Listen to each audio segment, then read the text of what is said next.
주님께서 여러분과 함께 요한이 전한 거룩한 복음입니다.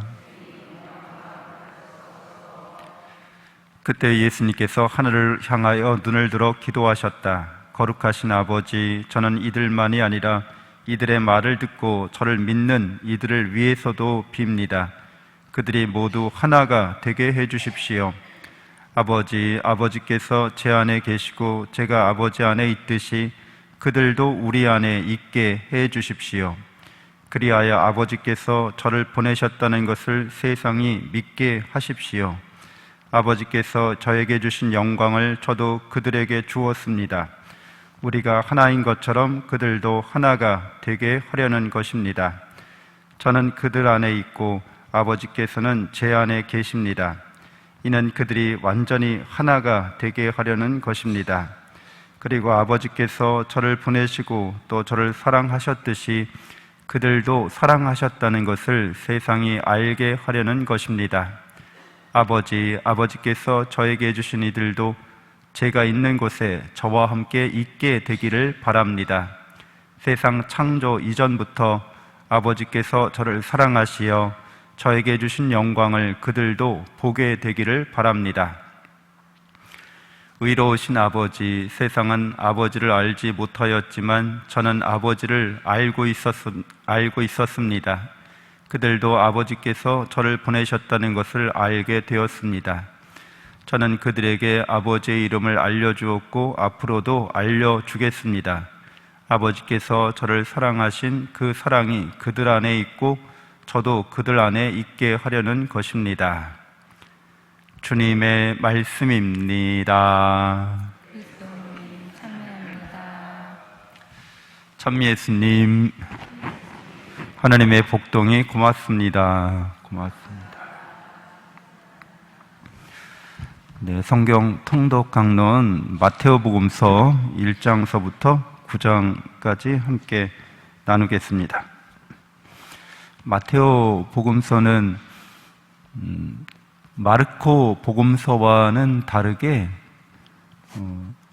어떤 단어를 설명하거나 또는 유대인들의 관습을 따로 일일이 자세하게 설명하지 않고 그대로 표현을 하고 있습니다. 그러니까 마테오 복음사가가 이 마테오 복음서를 저술할 당시에 그 대상들은 이런 것들을 잘 알고 있는 사람들인 거죠. 설명을 따로 할 필요가 없는 거죠. 그래서 디아스포라 공동체에 있는 유대인들을 대상으로 이 마테오 복음서를 저술했을 것으로 우리는 추정하고 있는 건데, 그래서 마테오 복음서에는 구약 성경의 말씀이 이렇게 이루어졌다라는 그런 표현이 많이 나오죠. 그러니까 구약 성경을 잘 알고 있는 사람들인 거죠. 그래서 구약 성경에 예언되어 있는 대로 우리가 죄악과 죽음에서 구원받으리라고 한 그 약속이 이제 예수님을 통해서 성취되었다고 그렇게 증거하고 있습니다. 우리의 구원은 죄로부터의 구원인 거죠. 그리고 죄로 말미암은 악한 삶에서의 구원이고, 이것이 우리에게 영원한 생명과 행복을 준다는 거죠. 모든 인류가 이 문명을 시작했을 때부터 또 지금 현재와 또 이제 영원히 어떻게 죄의 문제를 해결할 건가, 어떻게 죽음에서 구원받을 수 있는가, 이 문제는 인류의 영원한 숙제인 거죠. 과제인 거죠.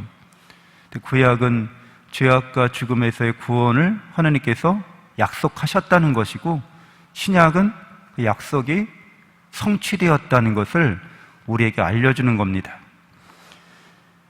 우리는 살아가면서 여러 가지 우리가 목표로 하고 있는, 목적으로 하고 있는 인생의 여러 과정에서, 또 인생의 여러 단계에서 그런 목적과 목표들을 성취하려고 합니다. 그러나 최종적으로는 구원받는 거죠. 내 자신이 죄 없는 삶을 사는 거, 선한 삶을 사는 거, 그래서 영원한 생명과 행복을 누리는 거, 이것이 최종적인 궁극적인 우리의 목적인 거죠. 그래서 인간은 그것으로 충족된다는 거죠. 충만하게 된다는 거죠.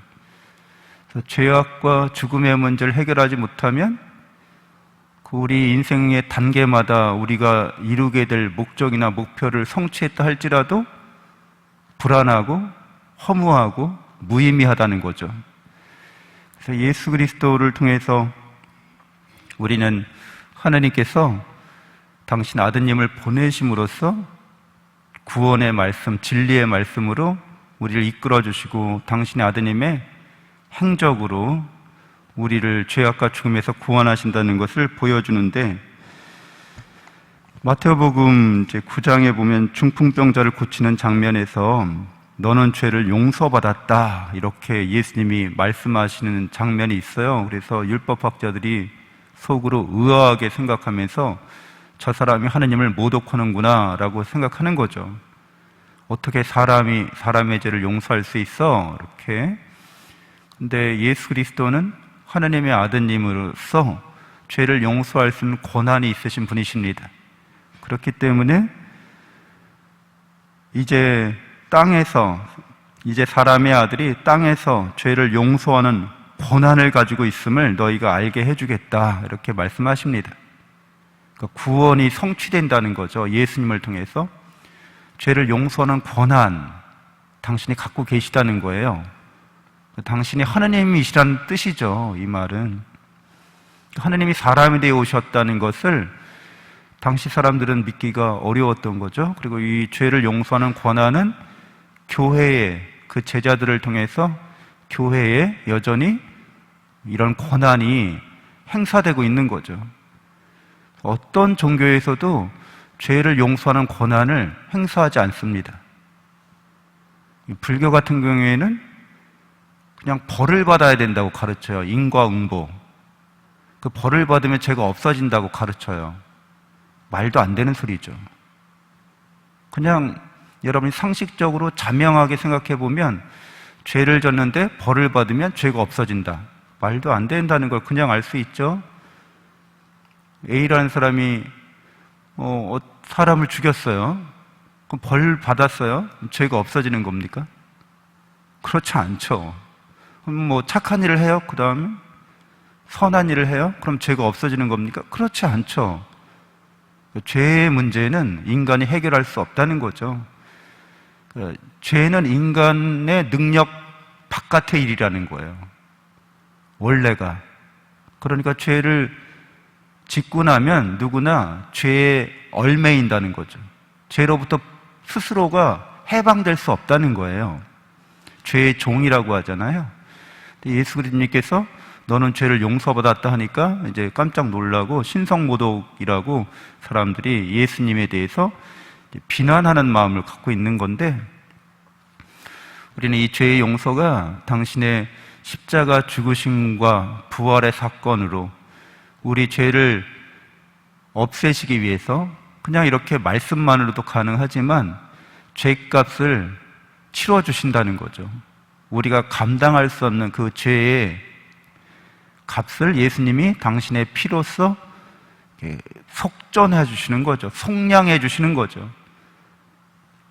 주고받는다는 거예요. 당신의 피로 우리를 죄로부터 해방시켜 주신다는 것이니까, 예수님은 그렇게 하지 않으셔도 그렇게 하실 수 있는 분인데도 우리에게 당신의 생명을 바쳐서 우리를 죄로부터 구원해 주십니다. 그것은 당신의 사랑이 얼마나 큰지를 깨닫게 하시려고, 믿게 하시려고 그렇게 하신 거죠. 우리가 죄 짓는 이유도 뭔가를 사랑하기 때문에 죄 짓는 거잖아요. 하나님보다 다른 어떤 걸 더 사랑하기 때문에 죄 짓는 거죠. 그러니까 우리의 구원은 사랑으로밖에 구원받을 수 없는 거예요. 진정한 사랑이 드러날 때, 참된 사랑이 드러날 때, 영원한 사랑이 드러날 때 우리는 회개할 수 있습니다. 하나님께서 우리를 사랑하셔서 우리를 죄로부터 구원하신다는 거죠. 구원의 기쁜 소식인 거죠. 그래서 예수님을 따르는 것은 우리에게 큰 축복입니다. 우리가 예수 그리스도를 따라서 산다는 것은 이제 영원한 생명과 행복으로 나아가는 길이 되는 거예요. 그래서 예수님을 따르려고 하는 사람들이 이제 예수님께 나옵니다. 그때 어떤 제자가 이런 얘기를 하죠. 예수님을 따르고 싶은데 어떻게 하면 됩니까? 예수님이 사람의 아들은 머리를 기댈 곳조차 없다. 여우도 굴이 있고 하늘의 새들도 보금자리가 있다. 근데 하느님의 아드님 예수 그리스도에게는 이 세상에서 그런 집이 없다는 거죠. 제가 그 회개에 대해서 히브리어로 말씀드리면서 슈브라고 말씀드렸잖아요. 근데 슈브라는 그 뜻이 하느님께로 돌아서다 이런 뜻인데, 그 단어 글자 한 글자 한 글자는 집이 무너지다, 이런 집이 파괴되다, 집을 파괴하다 이런 뜻이라고 말씀을 드렸어요. 그러니까 이 세상에서 영원히 거할 집은 없다는 거예요. 회개하는 사람에게. 육신의 집도 허물어지게 되고 우리가 살고 있는 집도 허물어지게 되고 모든 거처하는 모든 것들이 다 허물어지게 돼 있죠. 영원히 우리의 거처가 아니니까.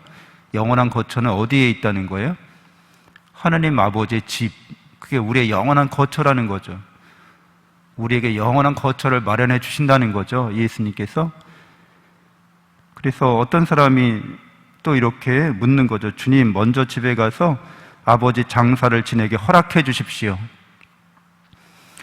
그래서 예수님이 너는 나를 따라라, 죽은 이들의 장사는 죽은 이들이 지내도록 내버려 두어라, 이런 말씀을 해주시는데, 이 말씀이 약간 좀 이해하기 어려운 말씀이기도 해요. 근데 지금 아버지가 돌아가셨는데 장사를 지내고 있으면 이렇게 물을 필요도 없는 거죠.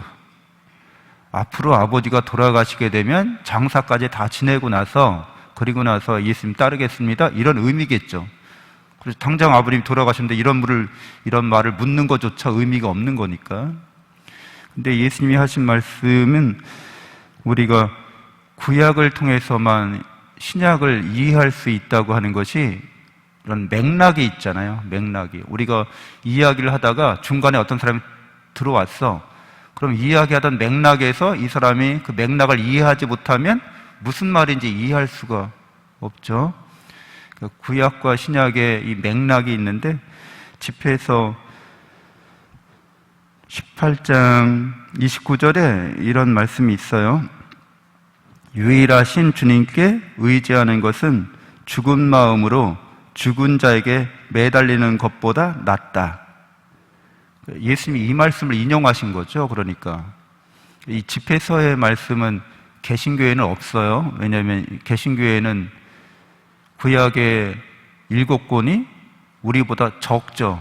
그 사람들은 예수님이 사용하시던, 또 예수님의 제자들이 사용하던 70인역 번역된 성경, 그리스 말로 번역된 성경을 사용하지 않았기 때문에 이런 우리보다 7권이 적어요. 그러니까 이런 말씀을 사실은 이해할 수 없는 거죠. 성경이 없으니까. 그들의 구약 성경에는 죽은 마음으로 죽은 자에게 매달리는 것, 영원한 생명을 얻을 수 있는 길이 없다는 거예요. 죄로부터 해방되는 것, 악으로부터 선한 삶으로 나아가는 그런 사랑과 은총이 없다는 거죠. 없는 사람들은 죽은 마음으로 죽은 이에게 매달린다는 거죠. 예수님 지상생활 하실 때 너는 나를 따라라 이렇게 말씀하신 것은 당신이 지상에서 직접 제자들을 가르칠 시간이 많지 않아요. 3년밖에 안 돼요. 근데 아버지 언제 돌아가실지 몰라. 그래서 죽은 이들에 관련돼서 죽은 마음으로 그렇게 나를 따를 수 있는 그런 기회를 놓치지 말라는 거죠. 당신이 지상에 계시는 시간은 많지 않습니다. 이건 복음의 시급성을 뜻하기도 합니다. 구원의 진리를 바로 깨닫고 영원한 생명을 주는 구원의 진리 가운데 우리의 가정생활도 그렇게 살아가야 한다는 거죠. 자녀들에게, 가족들에게 영원한 생명과 영원한 행복을 얻는 구원의 길을 가르쳐야 되는 거죠. 증거해야 되는 거죠. 그런 걸 아예 모른 채 죽은 마음으로 죽은 일들에 매달리는 삶은 아까 얘기한 것처럼 모든 인간적인 성취를 이뤘다 할지라도 죄로부터, 악으로부터 죽음의 문제를 해결하지 못한 사람은 덧없습니다. 그게 별 의미가 없는 거예요. 본래 우리에게. 왜? 우리는 하나님을 닮은 자이고 하나님을 닮아가는 게, 그래서 천국에서 영원히 사는 게 본래 우리 자신이기 때문에 진정한 자신의 목적을 성취하지 못한 존재로서는 그 모든 게 헛된 것일 수밖에 없는 거죠. 잠시 눈을 감고 기도하겠습니다.